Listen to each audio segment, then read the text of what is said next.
또 찬양대가 세워졌고 또 연습하고 이 자리에 서다는 자체가 얼마나 은혜와 감동이 넘치는지 모르겠습니다. 다시 한번 큰 박수를 한번 격려해 주시겠습니까? 네, 감사합니다. 우리가 살던 집을 떠나서 새로운 집으로 이사하게 되어지면 하는 일이 있습니다. 그 집이 새 집이 아니라 이전에 누가 살고 있던 집이라면 더더욱 그렇게 합니다. 뭘 하죠? 집을 수리하죠. 집 수리. 장판도 갈고요, 벽지도 갈고, 커튼도 바꾸고요, 싱크대도 고칩니다. 대부분 다 그렇게 하죠. 여러분, 마찬가지입니다. 하나님이 우리 안에 들어와 살기 시작하면 하나님은 우리를 고치십니다. 그냥 하나님은 우리 안에 머무는 걸로만 만족하지 않습니다. 우리를 고치십니다. 왜 우리 삶에 고생스러운 일들이 발생하는지 아세요? 여러분, 우리 안을 바꾸는 일은 즐거운 일이 아닙니다. 그렇죠? 단순하게 그냥 장판 좀 갈고 벽지 좀 갈고 커튼 바꾸는 정도라면 괜찮겠지만 말입니다. 그게 아니라 막 벽을 허물고요, 그죠? 마루를 뜯어내고 창호를 바꾸는 것은 이거 여간 괴로운 일이 아닌 거죠. 사랑하는 성도 여러분, 하나님은 저와 여러분을 있는 그대로 사랑하십니다. 믿습니까? 있는 그대로 사랑하십니다. 그러나 하나님 우리를 있는 그대로 두시는 분은 아닙니다. 앞에 건 좋은데 뒤에 건 조금 걸리죠? 하나님은 우리를 있는 그대로 사랑하지만 있는 그대로 그냥 두시는 분은 아닙니다. 우리가 성장하기를 바라십니다. 로마서 8장 29절에 이렇게 쓰여져 있죠. 하나님이 미리 아신 자들을 또한 그 아들의 형상을 본받게 하기 위하여 미리 정하였으니 이는 그로 많은 형제 중에서 맏아들이 되게 하려 하심이라. 우리를 왜 구원했습니까?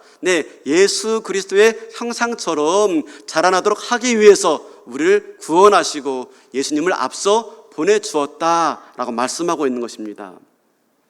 그렇습니다. 하나님은 저와 여러분을 그냥 놔두지 않습니다. 예수님처럼 닮기를 바라시는 겁니다.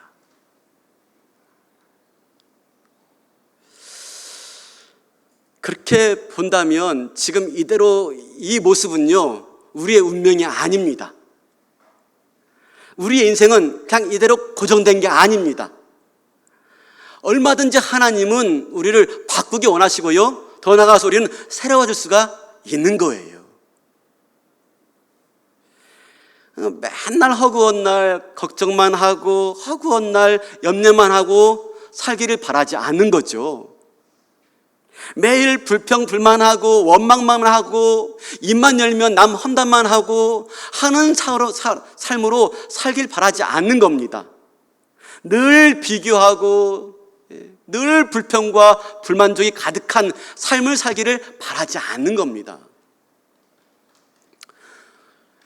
이 나이 먹었는데 내가 뭘 고쳐? 사람 바뀌는 거 봤어? 여러분, 진짜 그렇게 말할 수가 있나요, 우리가? 생각해 보자고요. 우리 몸에 질병 좀 생기면 어떡합니까? 조그만 거 생기면 이거 어쩔 수 없어, 이거 내 운명이야, 내가 뭘 고쳐? 그러십니까? 그냥 이대로 살다가 죽지 그러십니까? 아니죠. 조금만 이상이 생기면 이 병원 가고 저 병원 가고 검사하고 찍고 그러면서 다시 치료받고 낫기 위해서 수술받고 온갖 수고를 아끼지 않지 않습니까? 근데 우리는요, 우리 몸은 그러는데 왜 내 내면은요, 왜 내 성격은요, 왜 내 습관과 태도는 고치려고 하질 않으시는 거죠? 못 고친다고요? 아니라니까요. 하나님은 우리 안에 들어와 사시기 시작한 순간부터 우리를 고치기를 원하십니다. 그래서 우리한테 이런저런 아픔도 있고 부대낌도 있고 고통도 있고 슬픔이 있는 거란 말입니다. 그냥 괜히 원망하지 마시고 왜 나한테 이런 일 말하지 마시고 가만히 한번 생각해 보시라 하는 말씀인 겁니다. 하나님은 이 못난 성격과 잘못된 태도와 이 삐뚤어진 내면을 고치길 바라시는 거죠. 우리의 불안과 염려와 근심과 걱정으로 가득 찬 우리의 이 심리 상태를 바꾸길 바라시는 겁니다.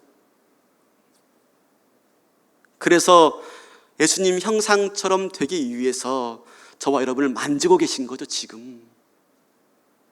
문제는 딱 한 가지입니다. 내가 이 손길을 거부할 것인가, 아니면 이 손길을 받아들일 것인가 하는 겁니다. 어떻게 하시겠습니까? 이 손길을 거부하고 그냥 나 이렇게 살다가 죽지 뭐 하시겠습니까? 아니면 이 손길을 내가 받아들이겠습니까? 그걸 통해서 내 인생이 달라지는 걸요. 이런 차원에서 오늘 또 우리 하나님은 예수님처럼 사는 방법, 예수님처럼 되는 길을 우리에게 보여주고 계세요. 어떻게 하면 우리가 예수님처럼 살 수 있을 것인가, 예수님의 형상처럼 우리가 변화될 수 있을 것인가 하는 걸 오늘 말씀을 통해서 우리에게 말씀해 주시고 계신 것입니다. 사랑하는 성도 여러분, 우리 예수님은 살아계시는 동안에 하나님을 간절히 찾았어요. 간절히. 사실 예수님은 하나님 자신입니다. 하나님 본질이시죠. 그러나 그런 예수님께서 얼마나 하나님을 간절히 찾는지 모릅니다. 그것이 오늘 본문의 이야기입니다. 예수님께서 제 아들과 함께 산에 올랐습니다. 왜요? 바로 하나님의 임재 앞에 서기 위해서. 그런데 이렇게 하나님 임재 앞에 서기 위한 예수님의 행동은 그냥 한순간 충동에 의해서 올라간 게 아닙니다. 오늘 본문에 보니까 엿새 후에라고 쓰여 있습니다. 엿새 후에. 많은 학자들은 이 엿새 후라는 말이 모세가 출애굽한 다음에 시내산에서 하나님의 율법을 받을 때 시내산에서 머물렀던 시간들을 의미한다라고 말합니다. 실제로 모세가 시내산에서 하나님께 계명 받을 때 6일 동안 산에 머물렀고 7일째 말씀을 받게 되어지죠. 그 6일이라고 말을 합니다.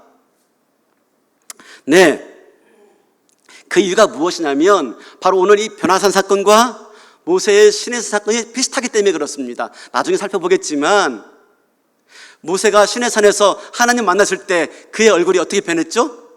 너무 빛이 나니까 얼굴을 수건으로 감았어요. 마찬가지죠. 오늘 말씀해 보니까 예수님께서 그 변화산에서 얼굴이 해같이 밝게 빛났다 라고 말하고 있지 않습니까? 그러니까 이 변화산 사건과 모세의 시내산 사건은 연결이 되어 있다라고 보고 있는 것입니다. 그러면 이 엿새 후에가 뭡니까?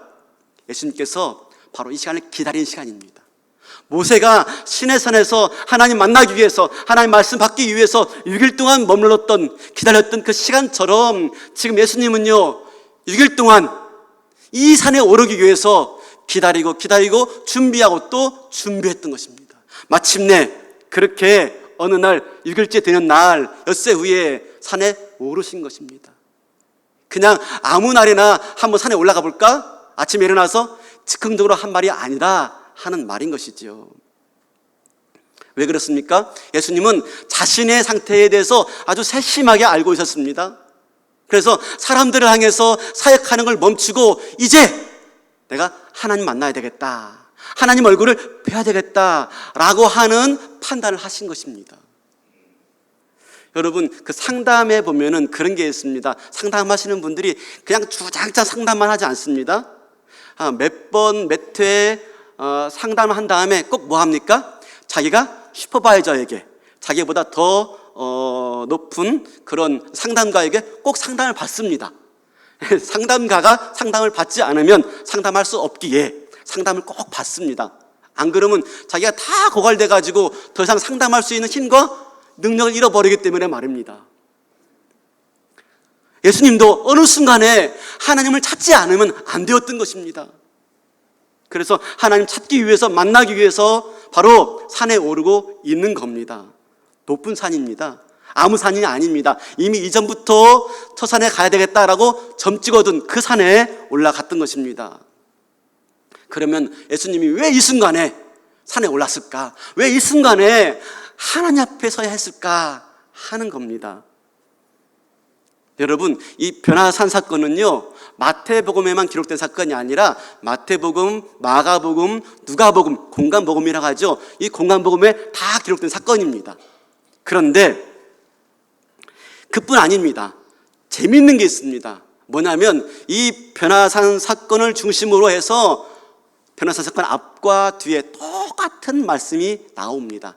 마태복음만 아니라 마가복음도 누가복음도 똑같습니다. 참 이상하지요? 한 예를 볼까요? 우리 마태복음만 볼게요. 시간 많지 않으니까. 마태복음 16장 21절, 바로 변화산 사건 앞의 일인데요. 이때로부터 예수 그리스도께서 자기가 예루살렘에 올라가 장로들과 대제사장들과 서기관들에게 많은 고난을 받고 죽임을 당하고 제3일에 살아나야 할 것을 제자들에게 비로소 나타내시니. 변화산 사건 앞에 어떤 얘기 나옵니까? 네, 예수님께서 고난을 당하고 죽임을 당하고 마침내 3일 만에 다시 살아날 것을 말씀하세요. 그리고 변화산 사건 다음에 마태복음 17장 22절 가보겠습니다. 다음입니다. 갈릴리에 모일 때 예수께서 제자들에게 이르시되 인자가 장차 사람들의 손에 넘겨져 고난을 당하고 죽임을 당할 것을 말씀하세요.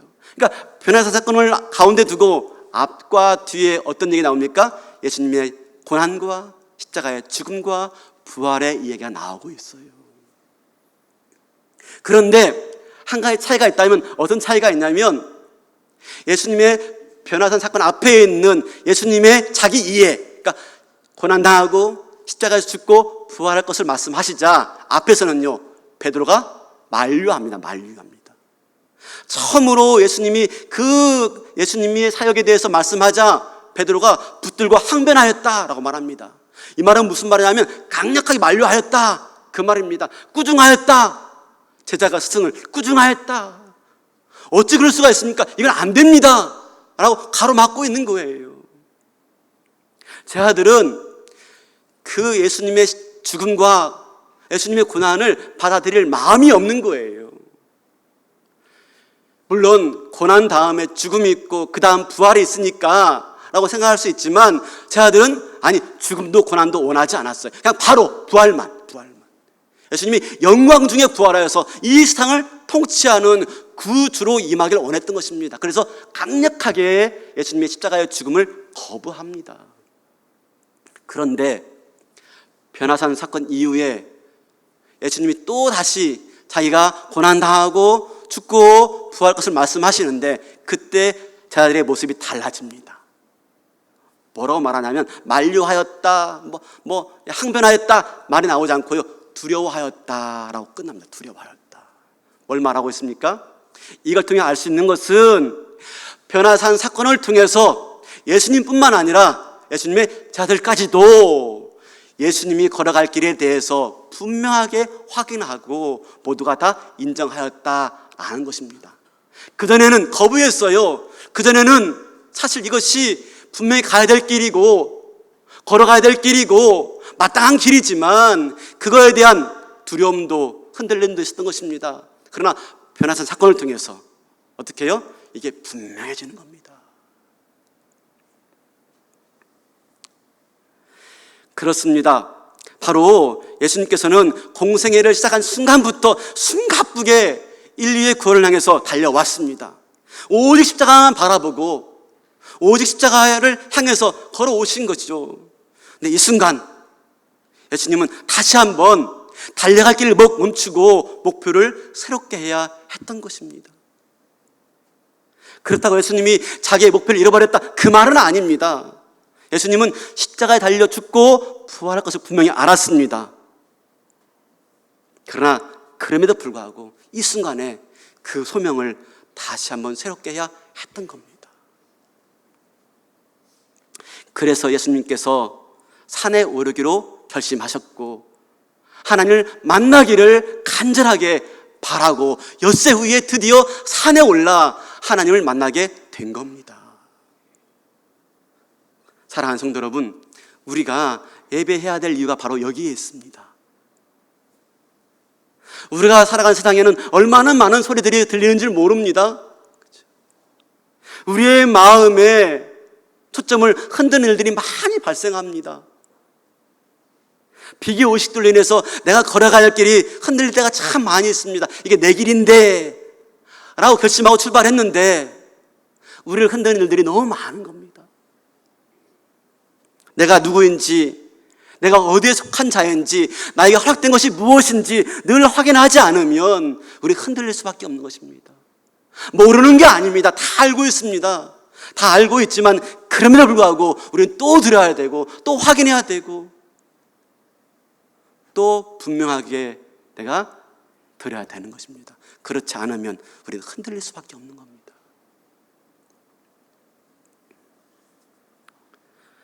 그런 의미에서 성도에게 있어서 예배의 자리는 너무나 중요합니다. 5절에 보니까 이런 말씀이 있습니다.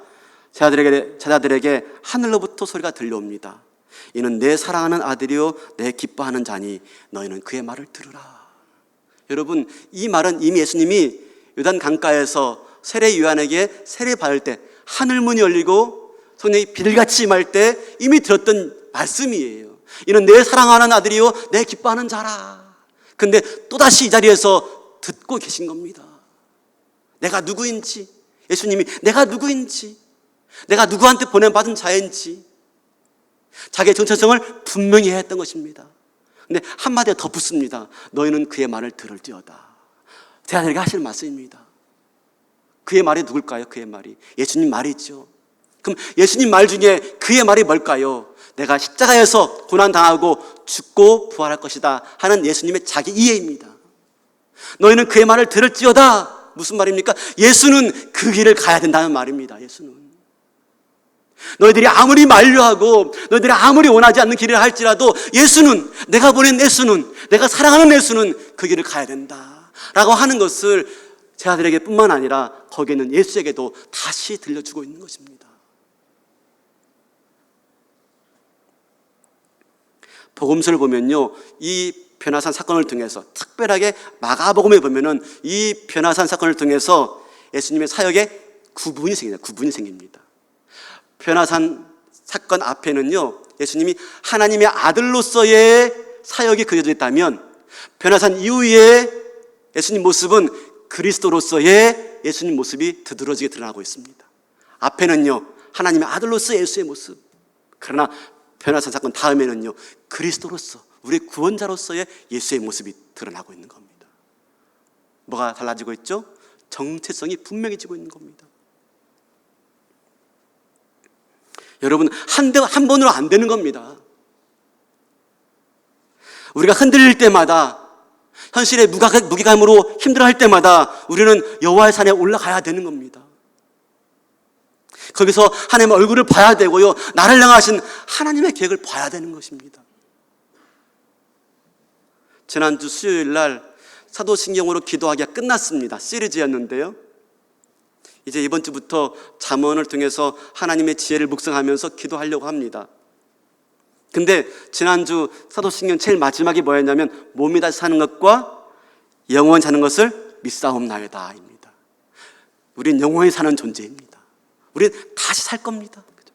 몸이 다시 부활할 존재이고요, 우린 영원히 살 존재예요. 이걸 내가 믿습니다 라고 하는 걸 우리 매 예배 시간마다 고백하는 겁니다. 오늘 또 예배 시간에 고백했지 않습니까?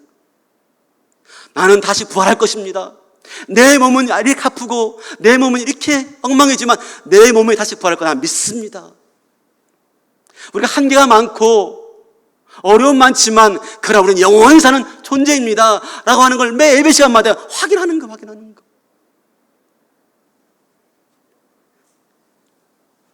내가 어떤 존재인지, 우리 미래가 어떻게 펼쳐지는지 알지 못하면 우리는 이 믿음의 길을 끝까지 걸어서 승리할 수가 없는 것입니다. 시편 73편에 보면은 시편의 기자가 이렇게 말합니다. 내가 정말 실족할 뻔했어 라고 고백합니다. 그 이유가 뭐냐 하면 악인이 형통하고 죄인이 잘 되는 거예요. 우리도 그렇지 않습니까? 네, 악인이 형통하고 죄인이 잘 되는 거예요. 저 사람은 복도 많지, 예수도 안 믿는데 왜 이렇게 복이 많아?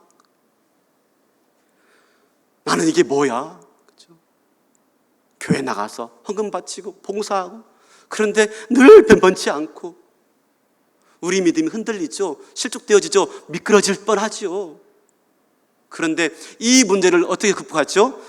시편 73편 17절 보니까 이렇게 고백합니다. 하나님의 성소에 들어갈 때야 그들의 종말을 내가 깨달았나이다. 하나님의 성소에 들어가니까, 하나님의 집에 들어가니까 그들의 종말과 내 종말이 분명히 보이는 겁니다. 그러니 염려할 게 없고 걱정할 게 없고 미끄러질 게 없고 실망할 게 없는 거예요. 어디에서? 하나님의 집에서. 하나님의 집에서 우리가 그걸 확인하는 거죠. 사랑하는 성도 여러분, 우리가 매 순간순간마다, 그죠? 하나님 앞에 서지 않으면 우리는 이 길을 걸어갈 수 없고 믿음으로 사는 법을 배울 수가 없습니다. 늘 전전긍긍하고 늘 불평하며 원망하며 살 수밖에 없습니다. 세상에 속해 있지만 세상을 능가하는 믿음의 발걸음으로 우리가 나아갈 수가 없는 겁니다. 이것은 늘 하나님 앞에 서지 않으면 불가능합니다. 천하 장사라 하더라도 안 됩니다. 목사 할아버지라도 안 됩니다. 지난주 중에 송태근 목사님 모시고 동기 목사들이 모였습니다. 서울에서 모인 거 아닙니다. 청정 지역에서 만났습니다. 청정 지역에서 아주 거리두기로 만났습니다. 그 자리에 있다 보니까 서로 비교되는 게 있습니다. 부목사였을 때는 비교될 게 없죠. 다 똑같은 부목사니까 비교할 게 없었는데요.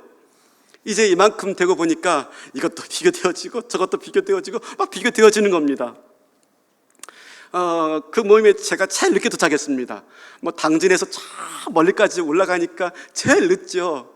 그래서 올라가면서 투덜투덜 됐습니다.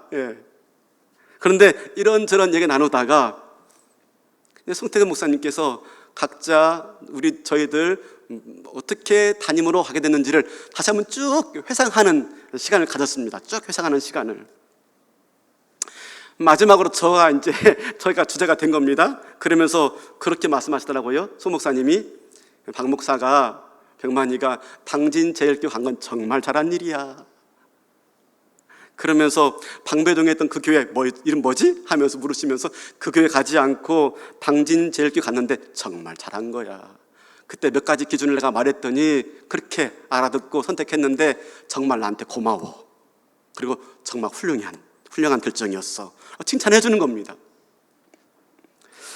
제가 그 말씀 들으면서 100번 공감했죠. 네, 맞아요. 네, 맞는 말씀입니다. 네, 지금도 그렇게 생각합니다. 그러면서 목사님, 그때 저를 잘 이끌어줘 정말 감사합니다 라고 말을 했는데, 여러분, 그 순간 저는 다시 한번 확인한 것입니다. 뭘 확인했습니까? 제가 당진 제일교회에 오게 된 것이 하나님의 뜻이었다는 것을. 정말 당진 제일교회 담임으로 섬기는 것이 얼마나 가장 큰 복인지를 다시 한번, 그냥 하는 말이 아니라 정말 다시 한번 분명하게 제 가슴 깊이 고백하며 가슴 깊이 동의하는 자리였던 것입니다. 사랑하는 성도 여러분, 우리는 매 순간순간 하나님 앞에 서야 돼요. 매 순간순간 내 인생에 대한 하나님의 계획 앞에 서야 돼요. 그렇지 않으면 나만 왜 이렇게 제일 멀리 있어? 불평할 수밖에 없고 원망할 수밖에 없고, 그렇죠? 견딜 수가 없는 거예요.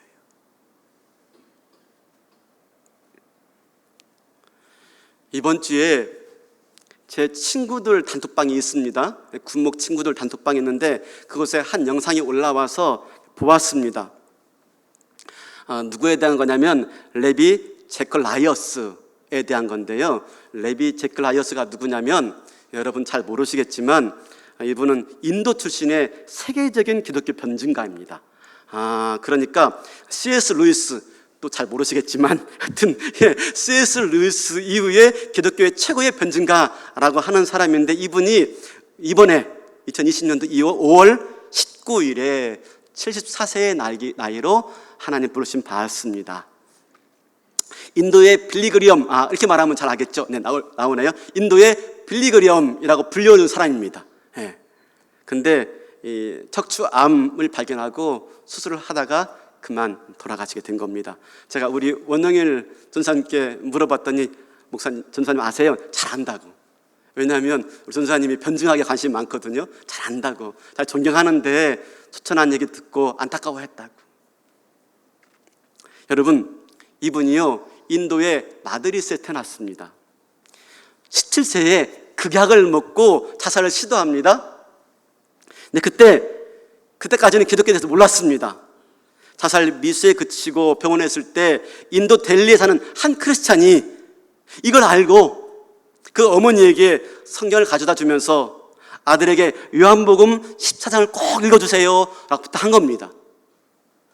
근데 이 어머니가 읽어준 요한복음 14장 19절 말씀이 무신론자였고 인생 비관론자였던, 자살하려고 했던 이 레비 제컬라이어스를 완전히 변화시킨 겁니다.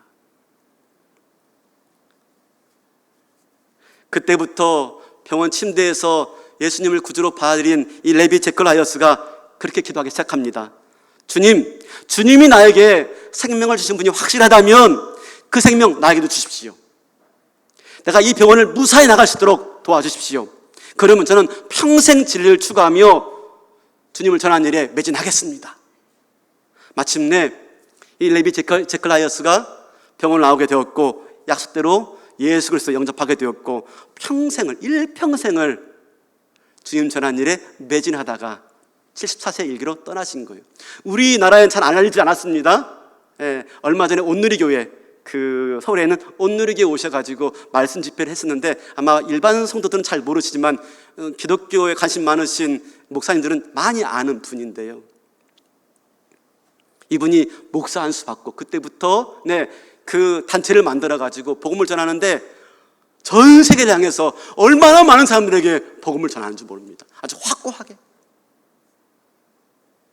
근데 그분이 늘 한 말이 이런 메시지가 있었어요. 제가 한번 좀 읽어볼게요. 좀 길지만, 하나님은 우리 인생의 창조자일 뿐만 아니라 우리의 인생을 걸작으로 만들어가는 장인이십니다. 하나님은 나만을 위한 고유한 맞춤 계획들을 가지고 있습니다. 그러므로 우리는 하나님을 내 인생의 위대한 장인으로 인정하고 신뢰하기만 한다면 우리 인생은 반드시 명품 인생이 될 수가 있습니다. 왜? 본인이 그런 삶을 살지 않았습니까? 그죠?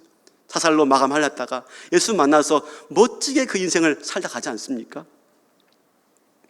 우리 인생에 대한 전반적인 그림들을 다 볼 수는 없습니다.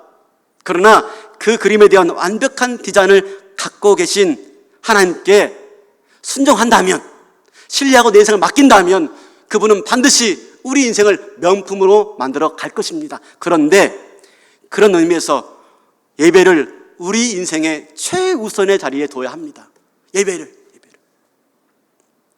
인생의 다양한 실타래들이 모여서 하나의 아름다운 통일체로 만드는 그 실타래 중에 실타래, 그것이 바로 예배입니다. 예배에서 우리 인생에 많이 꼬여있는 실타래가 마침내 하나로 연결된다는 거. 하나로. 모든 인생의 퍼즐 조각이 예배라는 마지막 퍼즐에서 맞춰지는 겁니다. 그러면서 이렇게 말합니다. 예배의 자리에서 여러분, 당신들의 인생의 실타리를 하나님께 맡기십시오. 사랑하는 성도 여러분, 한순간 충동에 못 이겨서 자살로 인생을 끝날 뻔했던 그 인생이 많은 사람들이 그의 죽음을 애도하고 추모하고 안타까워하고 지금도 그 사람을 존경해서 그 사람이 남긴 것들을 음미하는 그런 아름다운 인생으로 살게 된 것, 바로 예배 자리에서 자기 인생을 향한 하나님의 계획을 발견하고 그분의 손에 자기를 맡겼기 때문에. 여러분, 아까 앞에서 말씀드렸죠. 예수님이 변화산에 오른 것은 한순간 충동이 아니었다고요. 엿새 후에 간절히 기다리는 가운데 하나님 만나기 원했고 하나님 예배하기 원했고 하나님 보기를 원했던 그 준비 끝에 마침내 산에 올랐고 만난 겁니다. 여러분, 중요한 것은 우리가 예배를 소중히 여길 뿐만 아니라 예배를 위해서 준비하셔야 돼요. 준비. 우리가 수없이 예배를 드리지만 왜 우리는 이 예배 가운데서 그런 인생의 놀라운 경험들이 없는 겁니까? 준비하지 않았어. 간절히 기대하지 않아서, 진지하게 내가 예배를 사모하지 않아서, 내가 이 예배에 꼭 나와야 될 이유가 무엇인지 내 안에 세워지지 않아서. 그래서 예배 나와 있지만 그냥 눈 비비고 시간 돼서 나와 있지 않은지, 아무런 준비 없이 그냥 허겁지겁 나와 있지 않은지, 바라기는 준비된 마음이 있어야 돼. 엿새 후에, 그렇죠? 간절히 기다리는 마음 가지고. 그럴 때 우리는 예배에서 주님 만나게 되는 겁니다. 예배에서 하나님의 영광을 보게 되어지고 내 인생의 위대한 장인을 만나게 되어지는 것이죠. 오늘 본문 2절 보세요. 마침내 예수님이 산에 올라갔을 때 누굴 만납니까? 하나님 만납니다. 그때 그분의 얼굴이 바뀝니다. 그들 앞에서 변형되사 그 얼굴이 해같이 빛나며 옷이 빛과 같이 희게 되었더라. 산에 올랐을 때 예수님 얼굴이 달라진 겁니다. 밝게 빛나는 거예요. 얼굴이 밝게 빛나는 현상은 하나님의 인재를 경험한 사람들의 일반적인 현상입니다. 모세가 시내산에서 그 계명 받을 때, 하나님 만났을 때 얼굴이 밝게 빛나서 수건으로 동였다라고 말합니다. 똑같이 스데반이 천국을 보았을 때 스데반의 얼굴이 천사같이 빛났더라라고 말을 하고 있습니다. 예수님 하나님 만난 거죠. 만난 거죠. 그러니까 그 얼굴이 밝게 빛나는 겁니다. 여러분 아십니까? 우리 신체 중에 얼굴이 가장 변화를 잘 드러내는 곳입니다. 그죠? 내가 슬퍼요. 어디서 드러나죠? 배꼽에서요? 아니죠. 그죠? 내가 기뻐요. 어디서 드러납니까? 발가락에서요? 아니죠. 얼굴에서.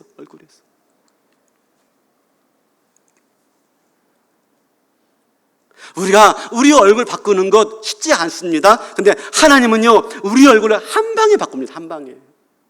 우리를 만나주시면.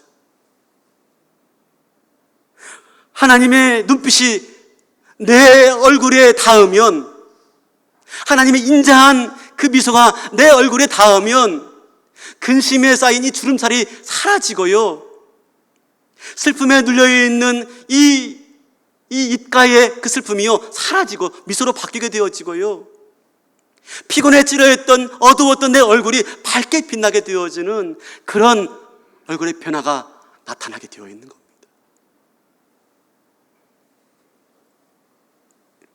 우리는 여러 가지의 방법을 통해서 내 얼굴이 달라지길 바랍니다. 그러나 하나님은 간단합니다. 예배를 통해서 주님 만나면, 바라기는 이 예배를 통해서 주님 만나서 저와 여러분의 얼굴이 바뀌게 되어지는, 밝아지는 은혜가 있기를 바랍니다. 뭔가 달라져 있어요. 뭔가 달라져 있어. 저 사람 예배만 드리고 나면 뭔가 달라져 있어요. 그죠? 뭐가 그렇게 좋은지. 왜요? 예배를 통해서 위대하신 하나님 발견했기 때문에, 예배를 통해서 전능하신 하나님 만났기 때문에, 나를 지극히 사랑하시는 하나님을 보았기 때문에. 우리가 살아가면서 인생의 문제가 한두 가지가 아닙니다. 진짜 크지요. 어렵지요. 그때마다 예배에 나오는 겁니다. 예배는요, 하나님을 크게 보는 자리입니다. 멀리 있던 하나님, 희미하게 보이던 하나님을 크게 보는 자리, 예배의 자리입니다. 그럴 때 내 인생의 문제가 작아지는 겁니다. 하나님을 크게 보니 내 인생의 문제가 작아지는 겁니다. 그래서 우리가 예배를 통해서 내 인생의 문제를 해결받고 돌아가는 겁니다. 하나님은 지금도 우리의 얼굴을 바꾸기를 원하십니다. 저와 여러분의 이 얼굴을 바꾸기를 원하십니다. 준비된 마음으로 하나님 앞에 서기만 한다면 하나님은 저와 여러분 만나주시고 저와 여러분의 얼굴을 바꿔줄 줄로 믿습니다. 그렇죠?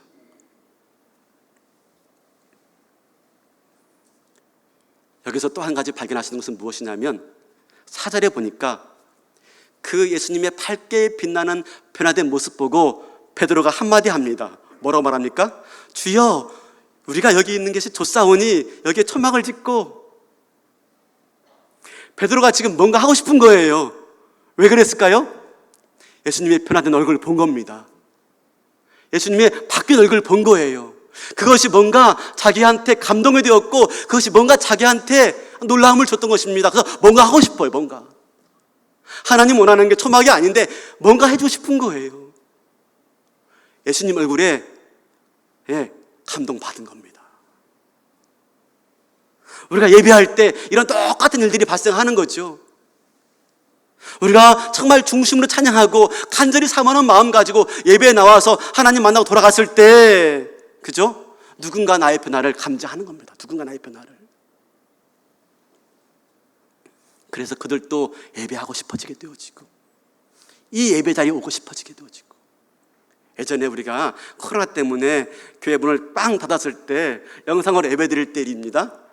영상으로 예배 드리는데 그날따라 부모님이 오셨대요. 그 집에, 성도님 가정에. 근데 부모님은 예수를 안 믿어요. 그래서 이제 성도님 이제 가정만, 식구들만, 남편하고 아내하고 애들하고만 이렇게 TV에다가 연결시켜가지고 예배 드리고 있는데, 엄마 아빠는 저기 그 식탁에 딱 앉아 계셨는데 예배 드리고 있으니까 궁금한 거예요. 애들아 뭐하니? 저 우리 예배하고 있어요. 나도 같이 보면 안 되겠니? 4차주부터 같이 와서 예배 드린 겁니다. 예배 드린 거. 뭔가 재밌어 보이고 뭔가 좀 신기해 보이고 뭐가 이렇게 좋다고 오선도도 앉아가지고 예배 드리는지 그게 너무 부러운 거예요. 사랑하는 성도 여러분, 우리가 어떤 마음으로 교회에 나오고 있습니까? 그죠?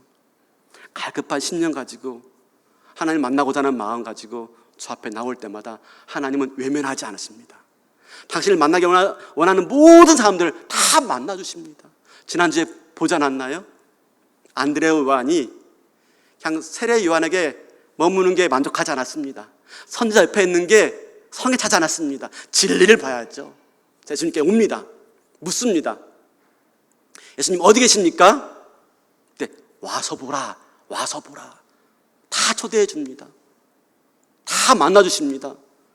마침내 그랬을 때, 예수님 곁에 머물렀을 때 그들의 인생이 바뀌지 않습니까? 사랑하는 성도 여러분, 하나님은 자기를 찾는 이에게 상 주시는 분이십니다. 상 주시는 분. 히브리서 11장 6절에 그러죠. 하나님은 자기를 찾는 자에게 상 주시는 분이시라. 근데 NIV, 뉴 인터내셔널 버전이라는 영어 성경에 보면은 여기서 그냥 찾는 자가 아니라 간절히 찾는 자에게 라고 말하고 있고요. 킹 제임스 버전에 보면은 부지런히 찾는 자에게 하나님이 상 주신다라고 말합니다. 간절히 찾고 부지런히 찾을 때 하나님 상 주신대요. 그럼 그 상이 뭘까요? 그 상이. 예전에 그런 일 있죠. 놀이동산에 엄마랑 같이 놀러 갔던 아이가 엄마 잃어버렸어요. 그러니까 막 우니까 주변 사람들이 엄마 잊어버렸네 하고 파출소에 데려다 줍니다. 그럼 파출소 가서 아이가 어떡하죠? 계속 웁니다. 그럼 주변 사람들이 어떻게 할지 몰라가 달리려고 빵 갖다 주지, 우유 갖다 주지, 과자 주지, 장난감 주지. 그래도 울음이 멈추지 않습니다. 왜요? 이 아이에게 필요한 건 누구죠? 엄마. 오직 엄마. 마찬가지인 거죠. 상이 뭡니까? 하나님 자신. 하나님이 자기를 간절히 찾는 자에게 자기를 보여주시는 겁니다. 자기를 아낌없이. 그랬을 때, 그분 만났을 때 내 인생을 향한 계획이 발견되어지고 나를 이끌어오신 그 섭리를 발견하게 되어지고 하나님이 얼마나 위대한 손길로 내 인생을 빚어가고 있는지를 알기 때문에 내 인생이 편하고 염려가 없고 근심이 없고 그분께 맡겨드릴 때 내 얼굴에 있는 근심, 걱정, 염려가 다 사라지고 기쁨과 즐거움과 벅찬 감동으로 이 전을 내려가는 은혜가 있는 줄로 믿습니다.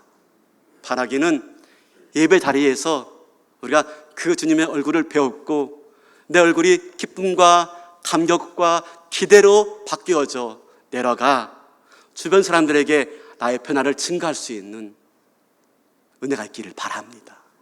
이런 말이 있죠. 그 밤길이 무서워서 혼자 가기를 무서워하는 그 여청년이 있으면 뭐라고 말합니까? 뭐가 무서워? 네 얼굴이 무기야. 그럽니다. 네 얼굴이 무기야. 좀 심한 말이지만 말입니다. 함부로 하면 안 됩니다. 이제는 여러분, 우리 얼굴이 복음. 우리 얼굴이 복음입니다. 예배 드리고 내려가는 우리 얼굴이요 복음이고, 예배 드리고 내려가는 우리의 얼굴이 바로 전도인 줄로 믿습니다. 그렇게 나와 내 인생 가운데 예수님 만난 축복 가운데 벅찬 감동 가운데 살아가시는 주님의 얼굴들 되시기를 주님의 이름으로 축원합니다. 다 일어나시겠습니다.